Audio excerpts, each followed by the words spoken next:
আসসালামু আলাইকুম। কেমন আছো তোমরা সবাই? আমি ভালো আছি আলহামদুলিল্লাহ। তো আজকে আমরা বলের ঘাত এবং ঘাত বল নিয়ে আলোচনা করব। নিউটনের বলবিদ্যা অধ্যায়টা হলো পদার্থবিজ্ঞানের প্রথম পত্রের চতুর্থ অধ্যায়। তো আমরা অলরেডি কিন্তু নিউটনের বলবিদ্যার উপরে এর আগে কিছু ক্লাস করে আসছি। আজকে আমাদের দ্বিতীয় ক্লাস। এই ক্লাসে আমরা শিখব যে ঘাত বল এবং বলের ঘাত বলতে কি বোঝায়। তো বলের ঘাত এবং ঘাত বল নিয়ে আলোচনা করার পূর্বে আমরা দেখে আসবো যে আসলে বলের ঘাত এবং ঘাত বলের যে উদাহরণগুলো আছে, বিশেষ করে যে উদাহরণগুলোর উপর ভিত্তি করে প্র্যাকটিক্যাল লাইফে আমাদের যে কোশ্চেনগুলো আসে, প্র্যাকটিক্যাল উদাহরণ থেকে আমাদের কোশ্চেনগুলো করা হয়। তো আমরা প্রথমে কয়েকটা ভিডিও ক্লিপ দেখে আসবো, দেন আমরা বলের ঘাত এবং ঘাত বল নিয়ে আলোচনা করব। সাধারণত আমাদের প্র্যাকটিক্যালি যে ঘটনাগুলো আমরা চোখে দেখি বা আমরা নিজেরা অনেক সময় করে থাকি, যেমন হাতুড়ি দিয়ে পেরেক মারা, অথবা ক্রিকেট খেলা, অথবা হোস পাইপ দিয়ে পানি ছিটানো, অথবা এই রিলেটেড আরো কিছু কিছু অঙ্ক আছে। অথবা দেখা গেল যে আমি একটা বলকে উপর থেকে ফেলে দিলাম, তো সেই বলটা মাটিতে ড্রপ খেয়ে আবার সে ফিরে আসলো। এই যে যে ঘটনাগুলো, এই প্রত্যেকটা ঘটনায় কিন্তু আমাদেরকে জানতে হয়, কিন্তু আমরা এইগুলো কিন্তু পড়ে আসছি বা এগুলো কিন্তু পড়তেছি, এর ভিতর থেকেই কিন্তু আমাদেরকে ঘাত বলের প্রশ্নটা চলে আসে। তো আসলে আমরা একটু দেখার চেষ্টা করি যে এই যে ঘটনাগুলো আমি বললাম, এই ঘটনাগুলোর সাথে ঘাত বল বা বলের ঘাতের কি সম্পর্ক। তো চলো বন্ধুরা,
আশা করি তোমরা যে ভিডিও ক্লিপগুলো দেখানো হলো, এগুলো তুমি বুঝতে পারছো যে এখানে কি কি ঘটনা ঘটতেছে।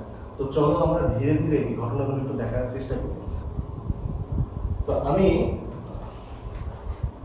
পিছনে হোয়াইট বোর্ডটাতে আমি যে চিত্রগুলো এঁকেছি, মূলত এই চিত্রটা কিন্তু তোমাদেরকে বলের ঘাত এবং ঘাত বল নির্ণয় করার জন্য কিন্তু এগুলো ব্যবহার করা হয়।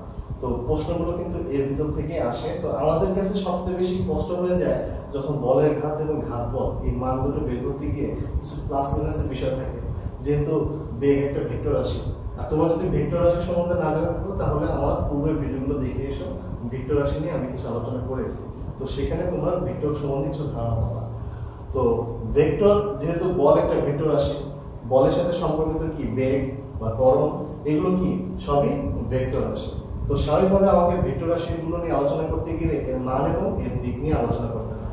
তো আমরা যখন এই ঘটনাগুলো নিয়ে যখন ব্যাখ্যা করব বা এই ঘটনাগুলো নিয়ে যখন গাণিতিক সমস্যার সমাধান করব, তখন অবশ্যই তোমাদেরকে কিন্তু অবশ্যই এই দিক নিয়ে একটু মাথা খাটাতে হবে, দিকের বিষয়টা একটু মাথায় থাকতে হবে, যে আমি কোন দিকটাকে ধনাত্মক ধরতেছি বা কোন দিকটাকে ঋণাত্মক ধরতেছি, বা আমার অ্যান্সারটা কি ধনাত্মক আসলে আমি কি বুঝবো, বা অ্যান্সারটা যদি ঋণাত্মক আসে তাহলে কি বুঝবো। এই রিলেটেড অনেক ধরনের প্রশ্ন আমাদের কিন্তু জানতে চায়। তো সেই ক্ষেত্রে অবশ্যই আমাদেরকে কিন্তু ভালোভাবে ধারণা থাকতে হবে এই ঘাত বল এবং বলের ঘাত সম্বন্ধে। তো চলো আমরা বিস্তারিতভাবে ঘাত বল এবং বলের ঘাতগুলো একটু দেখে আসি। তো প্রথমে আসো আমার ঘাত বল নিয়ে আলোচনা করি। ঘাত বল বলতে আসলে এটা একটা বল, বা এই বলের একটা বৈশিষ্ট্য আছে। আমার বৈশিষ্ট্য দুটো খুব ভালো করে মনে রাখবো। যে বলের মান অনেক বেশি হবে, আর 2 নম্বর পয়েন্ট হলো বলের ক্রিয়াকাল অনেক কম হবে। যখনই এই দুটো শর্ত যখনই মিলে যাবে, তখনই সেই বলটাকে আমরা বলবো ঘাত বল। তো চলো আমরা একটু দেখি যে বল ঘাত বলটা আসলে এই কথাটাকে আমরা কিভাবে গাণিতিকভাবে বা কোনো সমীকরণের মাধ্যমে এটা দেখাতে পারি। তো লক্ষ্য করো, আমরা নিউটনের দ্বিতীয় সূত্র থেকে এটা দেখেছিলাম যে বল ইজ প্রপোর্শনাল টু ভর বেগের পরিবর্তনের হার এর সমানুপাতিক। কথাটাকে যদি আমি একটু গাণিতিকভাবে দেখাই তাহলে বল হবে ইজ প্রপোর্শনাল টু ভরবেগের পরিবর্তন। ভরবেগের পরিবর্তনকে আমরা কি বলি? শেষ ভরবেগ বিয়োগ আদি ভরবেগ ভাগ হবে হলো সময় টি। তাহলে এখান থেকে আমরা যেটা পাচ্ছি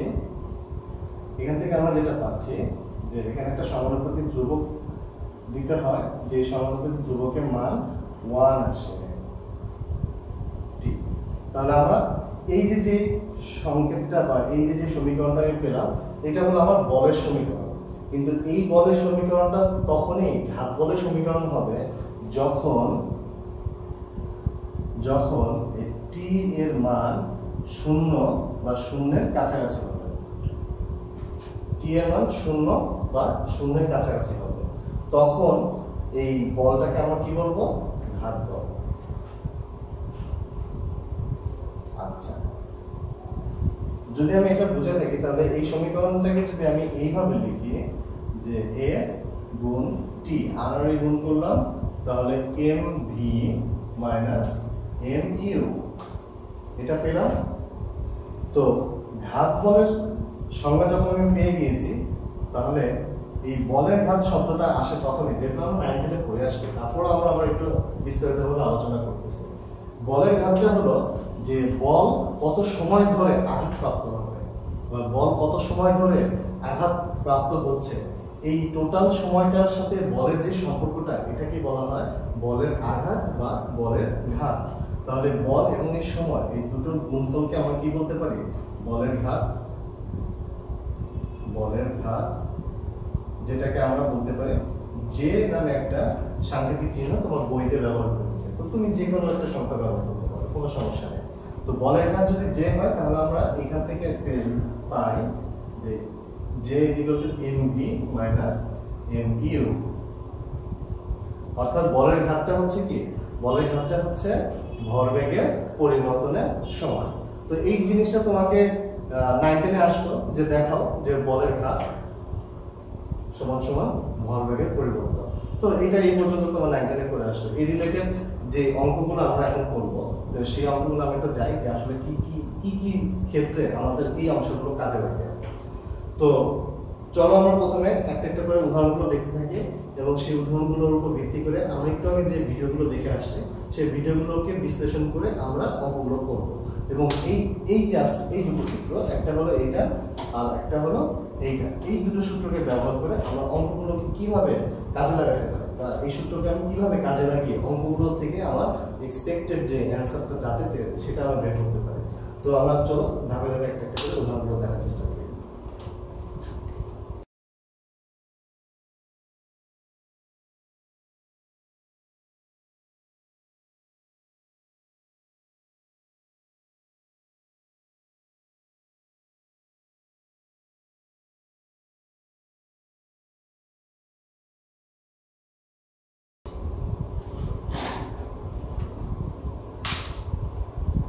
আমরা যে ভিডিওটা একটু আগে দেখে আসছি, ব্যাটসম্যানের বল ঠেকানো,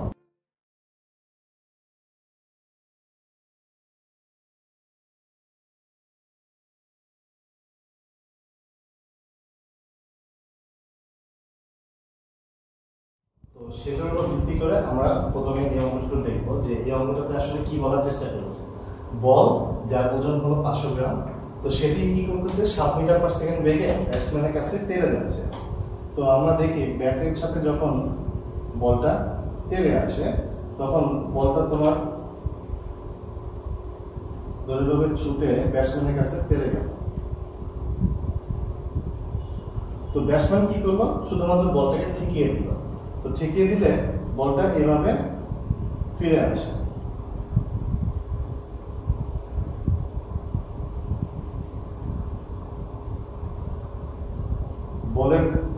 বলের ভর দেওয়া আছে তোমার 500 গ্রাম, 500 গ্রাম।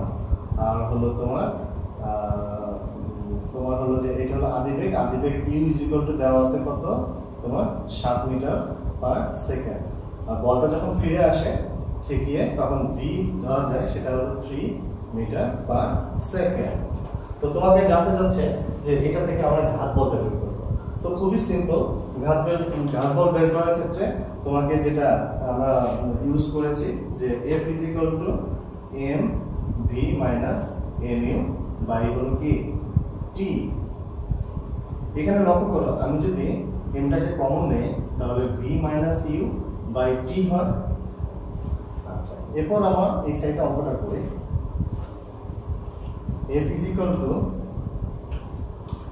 লক্ষ্য করো m, আমি এই u এর যে দিকটা, এই দিকটা কিন্তু অবশ্যই আমাকে কিন্তু খেয়াল রাখতে হবে। u যাচ্ছে হলো ব্যাকের দিকে আর v টা যাচ্ছে কোথায়, ব্যাক থেকে বাহির দিকে, অর্থাৎ পুনরায় যেদিকে ফিরে আসছে সেই দিকে। তো আমরা যে কোনো একটা দিককে পজিটিভ ধরে নেব।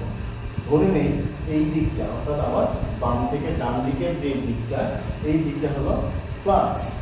তো আমরা এই চিহ্নটার দিকে সবসময় খেয়াল করব যে এই চিহ্নটাকে আমরা মেনটেন করে কিন্তু আমাদের দিকগুলো ব্যবহার করার চেষ্টা করব। তো চলো আমরা দেখি। তো এই দিক বরাবরে ইউ আছে যেহেতু, তাহলে ইউ কি হবে, পজিটিভ হবে। আর ভি এই দিকে বিপরীত দিকে, তাই এই ভি এর দিকটা হবে বিপরীতমুখী। মান হবে 3 কিন্তু দিক হবে বিপরীতমুখী। তাই আমি বলবো যে এখানে u ইজ ইকুয়াল টু হবে 7 আর v ইজ ইকুয়াল টু হবে -3। তাহলে আমরা এখান থেকে দেখো v মাইনাস u, তাহলে v এর মান হবে এখানে -3, তাহলে আমি এখানে -3 লিখব। আর মাইনাস এখানে দেওয়া আছে u এর মান হলো 7 লিখব, t এখানে থাকবে। তো তোমার m এর মানটাকে তুমি কেজিতে নিয়ে আসো। তো 500 গ্রাম যদি দেওয়া আছে তাহলে এটাকে তুমি লিখতে পারো 0.5 কেজি। এখানে -3 এর -7 থেকে আছে -10 আর t আসে হলো তোমার 0.05 সেকেন্ড। তাহলে এখান থেকে তুমি যে বলের মানটা পাবা সেটা কত আসে দেখো, কত আসে,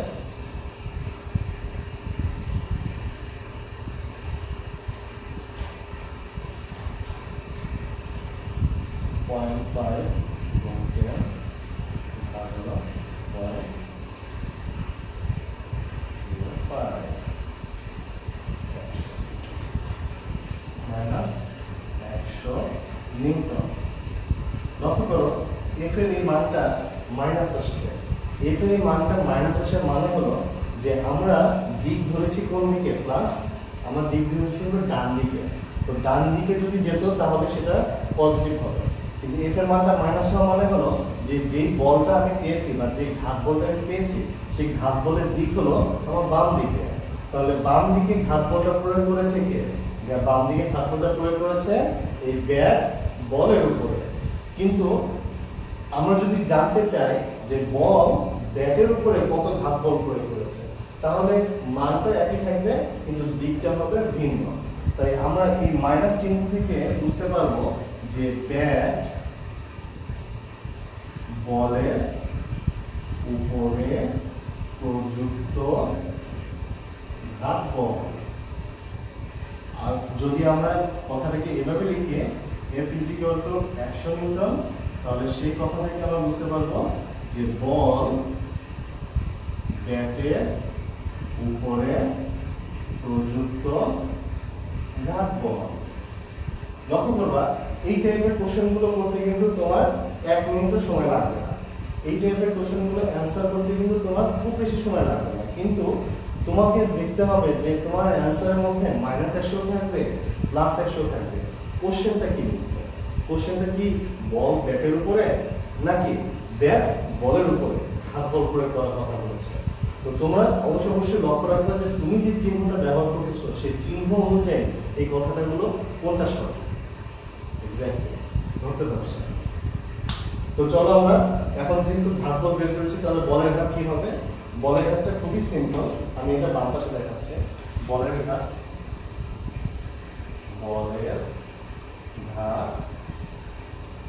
বলের ঘাত হবে আমরা জানি F * T =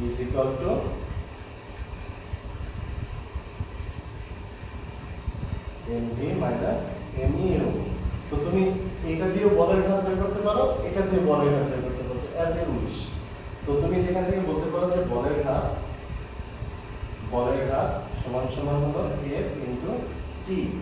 f পেয়েছো কত 100 নিউটন গুণ t হলো কি তোমার কত 0.05 সেকেন্ড। তাহলে কত আসে তোমার 100 গুণ 0.05 5 নিউটন সেকেন্ড। তাহলে তোমার বলের ঘাত যে এর মানটা বের হলো 5 নিউটন সেকেন্ড। এখানে 5টাকে আমি প্লাস মাইনাস হিসেবে রেখে দিচ্ছি। এটা হলো তোমার কোশ্চেন অনুযায়ী তুমি এখানে প্লাস দিবে অথবা মাইনাস দিবে। কোশ্চেন অনুযায়ী তোমার এই দিক বরাবর যদি বল ব্যাটের উপরে কতটুকু বলের ঘাত করেছে তাহলে সেটা ক্ষেত্রে হবে প্লাস, আর যদি ব্যাট বলের উপরে বলের ঘাতটা কতটুকু করেছে তাহলে সেক্ষেত্রে হবে মাইনাস। তো তোমার চিহ্নটার ক্ষেত্রে অবশ্যই খুব খেয়াল করতে হবে।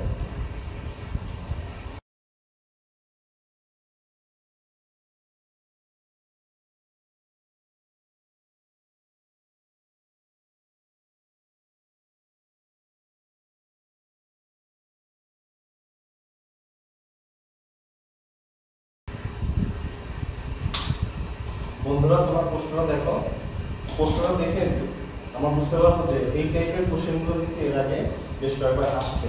সো আমরা কোশ্চেন একটু পড়ি। 1250 গ্রাম ভরের কোনো বস্তুকে তুমি যদি ঠিক 15 মিটার উচ্চতা থেকে নিচে ফেলে দাও, সেটা অবশ্যই কোনো না কোনো একটা ওয়েতে ড্রপ খেয়ে কিন্তু কিছুটা হলেও কিন্তু উপরে উঠে আসার চেষ্টা করবে।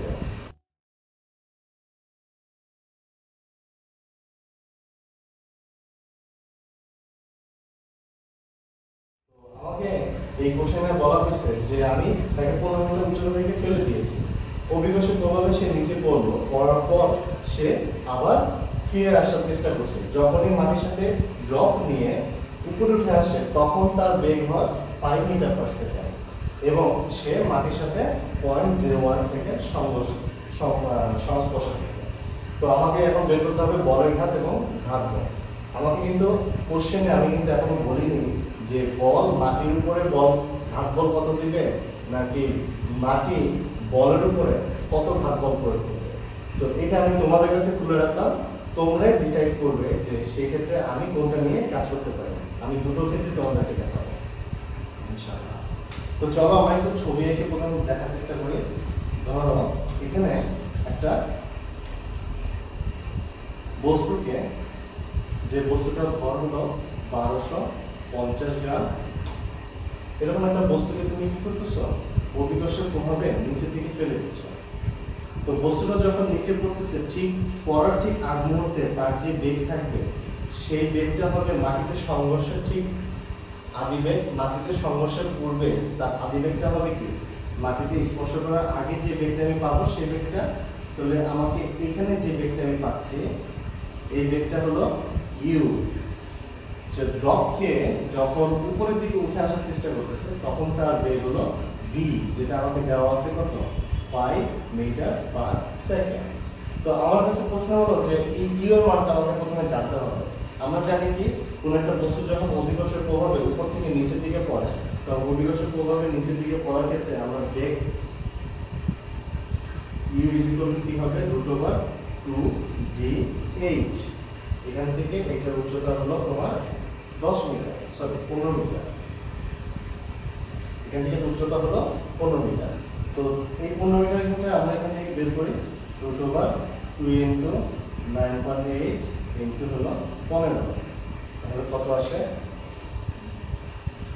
2 ইনটু 9.8 ইনটু 15 উত্তর আসে 17.15 17.15 মিটার পার সেকেন্ড। এটা হবে ইউ আর ভি এর মান দেওয়া আছে হলো 5।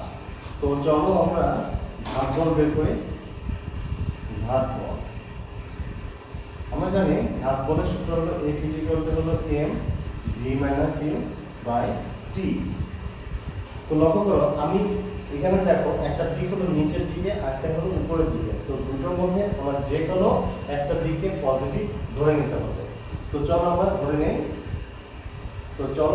নেই এই উপরের দিকটাকে আমার পজিটিভ ধরে নেব, এটার উপর ভিত্তি করে আমরা হিসেব করব।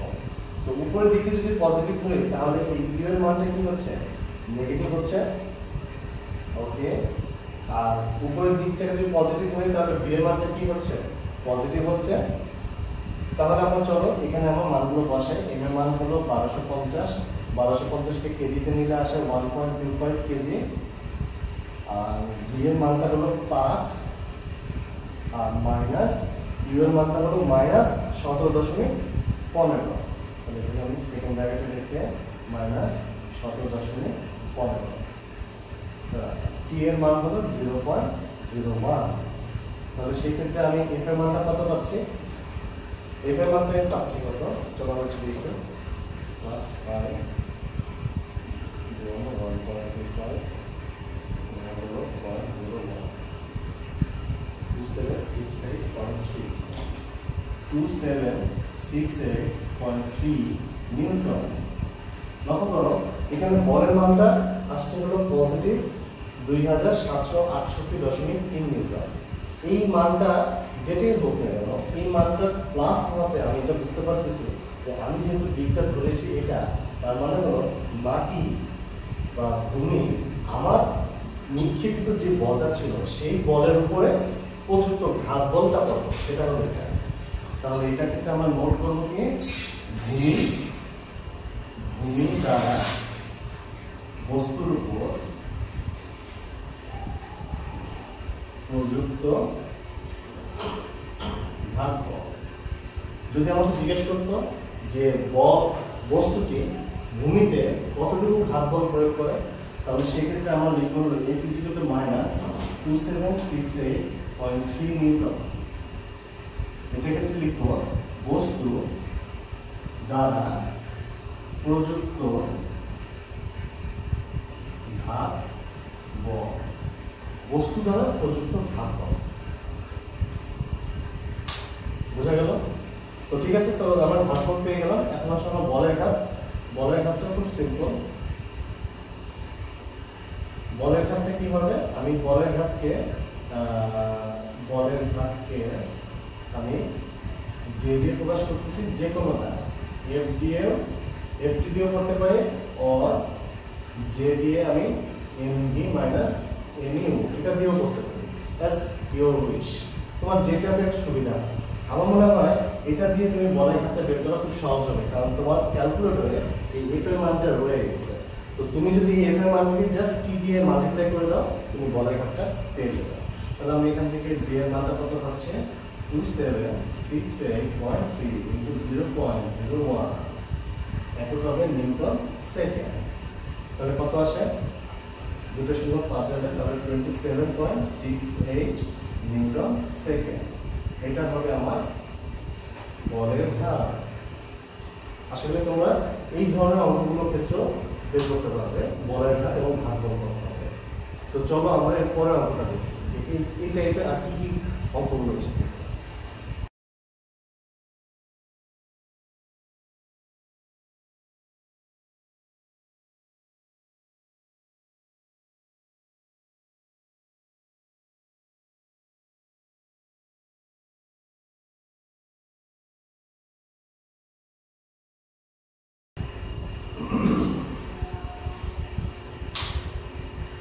চলো এবার আমরা 3 নম্বর প্রশ্নটা দেখি। এই টাইপের বলের ঘাত এবং ঘাত বল নির্ণয়ের ক্ষেত্রে এই হাতুড়ি পেরেকের অঙ্কগুলো কিন্তু বিভিন্ন সময় পরীক্ষা এসে থাকে।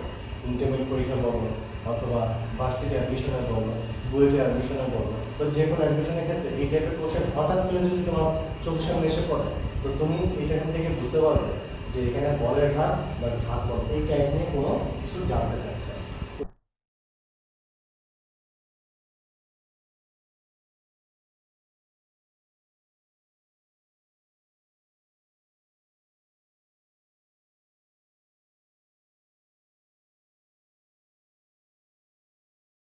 কোশ্চেন হঠাৎ করে আসলে ঘাবড়ানোর কোনো কারণ নাই।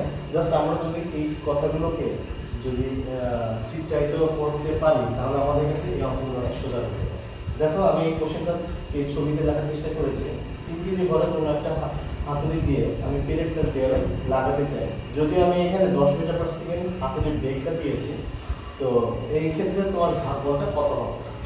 তো লক্ষ্য করো, আমি যখন হাতুড়ি দিয়ে পেরেকটাকে আঘাত করার চেষ্টা করতেছি, হাতুড়ির যে বেগটা সেটা হলো 10 মিটার পার সেকেন্ড।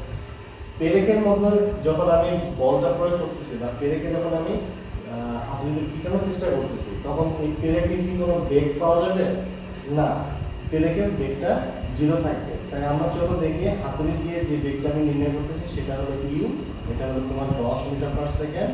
আর এখানে যে পেরেকটা আছে সেই পেরেকের কোনো বেগ নেই, তাই এখানে আমরা ভি এর মান ধরবো 0। লক্ষ্য করো, এই ক্ষেত্রে আমরা যে কোনো একটা দিককে পজিটিভ ধরে নিলাম, এটা ধরো পজিটিভ, তাহলে আমরা এখান থেকে বের করতে পারি যে ঘাত বল কত হবে। ঘাত বল এফ ইকুয়াল টু হবে M V minus U by T. M এর মান হলো 3, ভি এর মান 0, আর ইউ এর মানটা কোন দিকে? আমি যেদিকে দিক ধরেছি সেই দিকে ইউ এর মানটা পজিটিভ হবে, তাহলে এখানে -10 বাই টি কত? 0.02 সেকেন্ড। তাহলে সেক্ষেত্রে আমার এফ এর মানটা কত পাচ্ছে?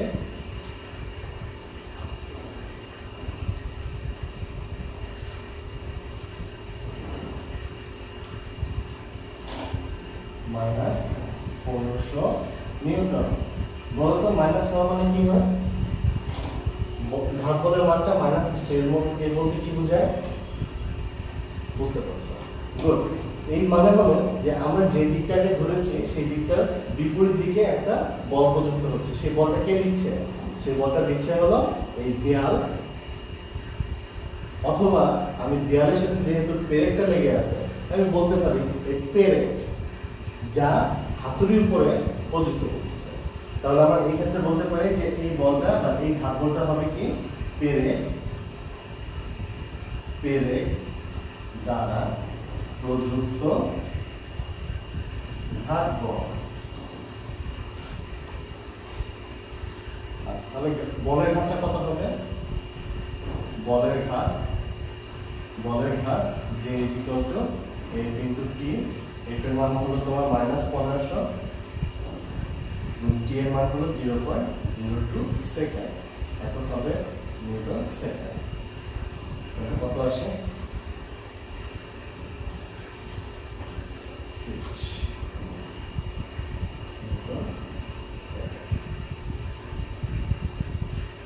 আশা করি এই ধরনের অঙ্কগুলো আসলে আর ঘাবড়াবো না, তাই না? কথা দিতে হবে যে এই ধরনের প্রশ্ন আসলে কিন্তু ঘাবড়ানো যাবে না। তো চলো আমরা নেক্সট আরেকটা অঙ্ক দেখবো। এই টোটাল মোটামুটি আমরা এই 4টা অঙ্ক দেখে দেন আমরা চলে যাব কোথায়? চলে যাব নেক্সট টপিকে, সেটা হলো রকেটের গতি। রকেটের গতিতে আমরা তোমার বিস্তারিতভাবে আমরা আলোচনা করবো। সেখানে আমরা 19 কিছু পড়েছি, এই 19 যেটা পড়েছি তারপর থেকে আরো কিছু বিস্তারিত বর্ণনা থাকবে এই রকেটের গতি বিষয়ক সমস্যাগুলিতে। তো চলো আমরা এই পরের অঙ্কটা দেখার চেষ্টা করি।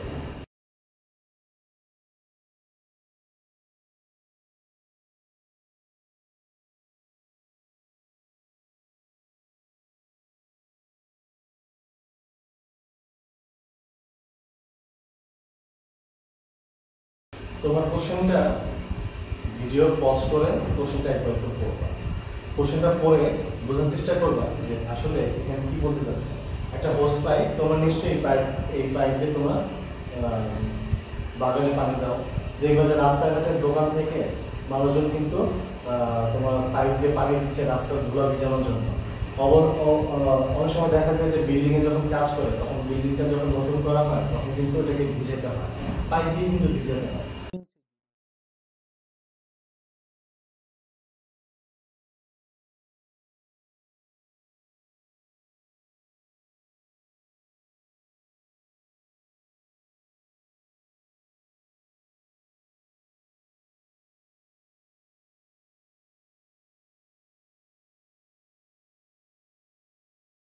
এই টাইপের পাইপ রিলেটেড অঙ্কগুলো কিন্তু আমাদেরকে পরবর্তীতে আমরা বিস্তারিতভাবে দেখব, কিন্তু এখানে বলের ঘাত বা ঘাত বল এই টাইপের প্রবলেমগুলোতে পানির এই হোস ব্যবহারগুলো কিভাবে কাজে লাগে বা কিভাবে আমরা এটাকে কাজে লাগাতে পারি। তো আমরা যখনই এই ধরনের প্রবলেমে পড়ে যাব আমাদের প্রথম কাজ হবে একটা ছবি আঁকা। তো ছবি আঁকলে আমাদের অনেকগুলো সমাধান হয়ে যায়। তো আমরা একটু দেখার চেষ্টা করি যে এরকম একটা যার মুখটা সরু থাকে, তো ধরো একটা পাইপ দিয়ে তুমি কি করতেছো, পানি ছিটাচ্ছ, আর এখানে তোমার হলো একটা দেয়াল আছে, যে দেয়ালের কথাটা বলে দিয়েছে। তো পানি যখন এইখান থেকে আসতেছে তখন অবশ্যই এরকম কি হবে, পানির একটা প্রবাহ তৈরি হবে, পানির একটা প্রবাহ তৈরি হবে। লক্ষ্য করো, এই যে তোমার দেওয়া আছে একটা হোস পাইপের মুখের ক্ষেত্রফল, এই যে 10⁻⁻² বর্গমিটার, এটা কি? এটা হলো যে এই যে মুখের যে জায়গাটা, যে জায়গা দিয়ে পানিটা বের হচ্ছে, সেই জায়গাটা তোমার ক্ষেত্রফল দেওয়া আছে হলো 10⁻² বর্গমিটার। তো আমরা এই অংশটার ক্ষেত্রফলটা লিখে রাখি, এটা হলো a 10⁻² বর্গমিটার। আচ্ছা, আর কি দেওয়া আছে? হোস পাইপ থেকে যে পানিটা বের হচ্ছে, এই যে পানিটা বের হচ্ছে, এই পানিটা যে বের হচ্ছে, পানিটা বের হয়ে দেয়ালে গিয়ে কি হচ্ছে, নিচে পড়ে যাচ্ছে, অর্থাৎ পুনরায় সে ফিরে আসছে না। তো যদি এখানে পানিটা দেয়ালের দিকে যায় তখন তার একটা বেগ আছে, তো ধরে নিই আমরা এই বেগটা হলো ইউ, সেটা হলো যে আমার দেওয়া আছে হলো 15 মিটার/সেকেন্ড। আর যেহেতু এটা ফিরে আসছে না, নিচে পড়ে যাচ্ছে, তাই এইখানে আসার পরে পানির বেগ হয়ে যাচ্ছে কি v = 0, অর্থাৎ সে যখন ফিরে আসছে না তখন সেক্ষেত্রে আমরা দেখবো যে এখানে শেষ বেগটা 0 থাকবে। তো লক্ষ্য করো, এখানে কিন্তু আমার অনেকগুলো বিষয় প্রয়োজন ছিল, যেমন হলো যে এখান থেকে এটা কত দূরে যাবে, এখান থেকে কত দূরে দেয়ালটা আছে সেটা আমার জানা দরকার ছিল। আবার এখান থেকে এই দেয়ালে যেতে বা দেয়ালে গিয়ে লাগার পরে কত সময় ধরে এখানে কাজ করবে, কত সময় দেয়ালের উপর থাকবে, যেটাকে আমরা বলতেছি যে ক্ষুদ্র সময়, যেহেতু ঘাত বল নির্ণয় করতে ক্ষুদ্র একটা সময় লাগে। তো পানি যখন হঠাৎ করে, ধরো পাইপ তোমার পানি এখনো আসেনি, তুমি জাস্ট মুখটা এভাবে রাখছো, হঠাৎ করে যদি পানিটা বের হয়, বের হয়ে দেয়ালের সাথে গিয়ে যখন ধাক্কা লাগে, দেয়ালের উপরে গিয়ে হঠাৎ করে ওই মুহূর্তে যে ধাক্কাটা লাগবে, সেই ধাক্কাটাকে বলা হবে কিন্তু ঘাত বল। তো এই ঘাত বলটার জন্য যে সময়টা ওই দেয়ালের উপর গিয়ে লাগছে, সেই সময়টা কতটুকু, এটা কিন্তু আমার এখানে দেওয়া হয়। তো আমার কিন্তু এখানে অজানা কিন্তু ∆T এর মান কিন্তু আমি এখানে জানি না। তো ∆T এর মানটা কিন্তু আমার কাছে অজানা আছে। তো যে সকল বিষয় অজানা থাকবে, মনে রাখবা, যে সকল বিষয় অজানা থাকবে বা যে সকল বিষয়গুলোকে তুমি উত্তরে বা তোমার অঙ্ক করতে গিয়ে তুমি যে মানগুলো পাচ্ছ না বা কোনোভাবে চিন্তা করেও এই মানগুলোকে আনা যাচ্ছে না, তখন তোমার টার্গেট থাকবে এই টাইপের জিনিসগুলোকে অঙ্ক থেকে বাদ দিয়ে দিতে হবে, টেকনিক্যালি বাদ দিয়ে দিতে হবে। তো চলো আমরা দেখার চেষ্টা করি যে এই টাইপের অঙ্কগুলো আমরা কিভাবে ঘাতবো করতে পারি। তো কোশ্চেনটা কিন্তু একটু ক্রিটিক্যাল এবং কোশ্চেনটাতে একটু প্যাচানো আছে, কিন্তু এই কোশ্চেনটা যখন তুমি একটু ডিপলি চিন্তা করবা তখন দেখবা যে এই কোশ্চেনটা আসলে তোমার অনেক সহজ একটা কোশ্চেন। তো আমরা প্রথমে ঘাতবল বের করার চেষ্টা করি। আমরা জানি যে ঘাতবল F = m v - u, আর এখানে কি t। তো চলো আমরা দেখি এই F = m, v এর মান যেহেতু 0, তাই আমরা এখানে 0 লিখতে পারি, -u লিখতে পারি, আর t এর মানটা আমার কাছে কিন্তু দেওয়া হয়। এই ∆T এর মানটা বা t এর মান যেটাই বলো না কেন, কোনো সমস্যা নেই, t অথবা ∆T যেটাই ব্যবহার করো কোনো প্রবলেম নেই। আচ্ছা, আমি দুটোতে t দিয়ে দিচ্ছি যাতে করে তোমাদের কাছে বিষয়টা ঝামেলা না লাগে বা জিনিসটা কঠিন না লাগে। তো আমি যদি এটাকে এভাবে লিখি যে m - m u/t, তাহলে কি আমার জন্য ভুল হবে? ভুল হবে না। এই কথাটাকে আমি এভাবে লিখতে পারছি। তো আমরা জানি কি, যেহেতু এইখান থেকে কোন বস্তুটা যাচ্ছে, পানি যাচ্ছে, তাহলে পানি যেটা যাচ্ছে, পানির একটা ভর আছে না, এই ভরটা কিন্তু m। আমি যে এমটা লিখছি, এই এমটা কার? অবশ্যই যে বস্তুটা এখানে গিয়ে দেয়ালে গিয়ে ধাক্কা লাগতেছে তার ভর। তো কতটুকু পানি? এই যে এই পরিমাণ পানি, ঠিক এই পরিমাণ পানির যে ভর সেটা কিন্তু m। তো আমরা জানি, লক্ষ্য করো যে আমরা পড়ে আসছি ঘনত্ব সমান ভর বাই আয়তন। আমি এটাকে যদি এভাবে লিখি যে m = ρ × v, তাহলে কি আমার ভুল হবে? ভুল হবে না। যদি আমি এই m = ρ × v, এই v মানে হলো আয়তন, আয়তনটা কিসের আয়তন? আমার পানির আয়তন। পানির আয়তন বলতে বোঝাচ্ছে যে এইখান থেকে এই দেয়ালের মধ্যে যতটুকু পরিমাণ পানি গিয়ে দেয়ালের উপরে আঘাত সৃষ্টি করতেছে সেই পরিমাণ পানির আয়তন। তো আমি দেখো আমার এই মুখ থেকে যতটুকু পরিমাণ পানি যাচ্ছে তার ক্ষেত্রফলটা আমি জানি, আর এখান থেকে এই হোস পর্যন্ত, হোস থেকে এই দেয়াল পর্যন্ত যে দূরত্ব সেটা কিন্তু আমার জানা নেই। তো ধরে নেই এই দৈর্ঘ্যটা হলো এল। তাহলে আমি এখান থেকে বলতে পারি যে এই আয়তন মানে হলো যে ক্ষেত্রফল ইনটু এল। তাহলে এই এম এর এই মানটা রো এ এল, এই কথাটা যদি আমি এখানে লিখি তাহলে কি ভুল হবে? দেখো রো এ এল এখানে ইউ বাই টি। তো চলো আমরা এই অংশটা এখানে করে এখানে করার চেষ্টা করি। F is equal to কি পেলাম আমরা? Minus row A L into M by T. আচ্ছা এবার আসো মাইনাস রো এ, এখানে লক্ষ্য করো এল যেটা আছে, এল আর টি, টিকে যদি এল এর নিচে নিয়ে আসি তাহলে আমার উদ্দেশ্যটা হলো এই, সরি এখানে একটু ভুল লিখেছি, এটা হবে ইউ বাই টি। তো আমি এখানে যেহেতু এল বাই টি লিখেছি, এল বাই টি মানে কি? যে আমার এই পরিমাণ পানির দৈর্ঘ্যটা এখান থেকে এখানে যেতে বা এখানে গিয়ে যতটুকু সময় সংস্পর্শে থাকবে ঠিক ততটুকু সময় কিন্তু তার মধ্যে কি হচ্ছে, তার একটা ক্রিয়াকাল আছে। অর্থাৎ এই পরিমাণ পানি এখান থেকে এখানে যেতে একটা সময় ব্যয় করতেছে, তাই না? তো সেই সময়টা কতটুকু? টি। তো সেই ক্ষেত্রে আমরা বলতে পারি এই এল বাই টি এটা কি এই পরিমাণ পানির ক্ষেত্রে আধিবেগ বলা যেতে পারে। তো আমরা এখান থেকে বলতে পারি রো এ ইন্টু ইউ, আর এখানে আরেকটা ইউ, তাহলে এখান থেকে আমরা বলতে পারি rho A into U square. F is equal to আমরা পেলাম রো এ ইউ স্কোয়ার। লক্ষ্য করো পানির ঘনত্ব হলো 1000 কেজি পার মিটার কিউব, আর যে হোস দিয়ে বেরোচ্ছে সেই হোসের ক্ষেত্রফল হলো 10⁻² ইন্টু হলো কি ইউ স্কোয়ার। ইউ কত দেওয়া আছে? 15। তাহলে এখান থেকে আমরা এফ এর মানটা কত পেয়ে যাচ্ছি?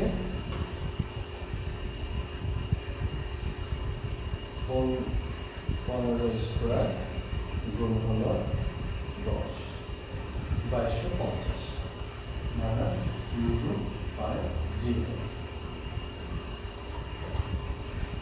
আচ্ছা এখানে একটা মজার বিষয়, আমি কিন্তু এখানে দিকটা ধরে নিইনি। তো আমরা এখানে দিকটা যদি এটা ধরে নিতাম অবশ্য আমার জন্য এটা সহজ ছিল, এটাকে আমরা পজিটিভ ধরে নিয়ে কাজ করে ফেলেছি, কিন্তু এটা লিখিনি। তো তোমরা এটা লিখে নিও। তো এখানে আমরা দেখো বলের মানটা মাইনাস পেয়েছি। মাইনাস পাওয়া মানে হলো যে আমাদের এই যে পরিমাণ পানি হোস থেকে বের হচ্ছে, দেয়াল পানির উপরে যে পরিমাণ ঘাত বল প্রযুক্ত করতেছে সেটা হলো এটা। তাহলে আমরা এটা লিখবো যে দেয়াল কর্তৃক প্রযুক্ত ঘাত বল। আর যদি বলতাম যে পানি কতটুকু ঘাত বল প্রয়োগ করে দেয়ালের উপরে, তাহলে কি হতো? জাস্ট নেগেটিভটা পজিটিভ লিখতে হবে। পানি দেয়ালের উপর প্রযুক্ত ঘাত।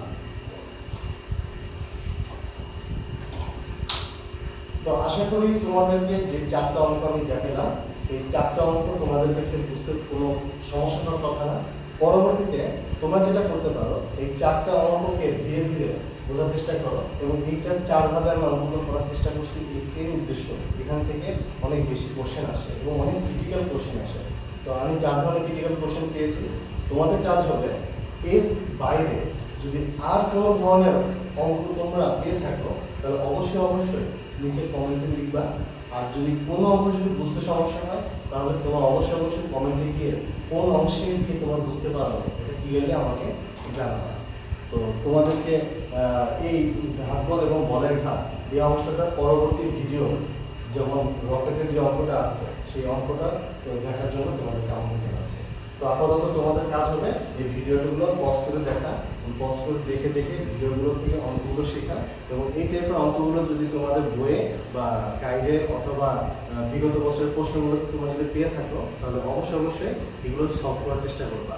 আর আমার সাথে যে ক্লাসগুলো তোমরা করবা পরবর্তীতে ক্লাসগুলোর সাথে, যে অফলাইনে বলো বা অনলাইনে বলো, যে ক্লাসে হোক না কেন সেই ক্লাসগুলোর সাথে তোমরা যখন এটা নিয়ে আবার পড়তে যাবা তখন অবশ্যই তোমাদের লক্ষ্য রাখতে হবে যে এই অঙ্কগুলো যখন করানো হচ্ছে তখন এই অঙ্কগুলো যেন তোমাদের খাতায় তোলা থাকে, অথবা কোনো একটা জায়গায় সুন্দর করে নোট করে রাখবা, যাতে করে পরবর্তীতে এই অঙ্কগুলো দেখলেও যেন তোমার কিছুটা হলো মনে থাকে।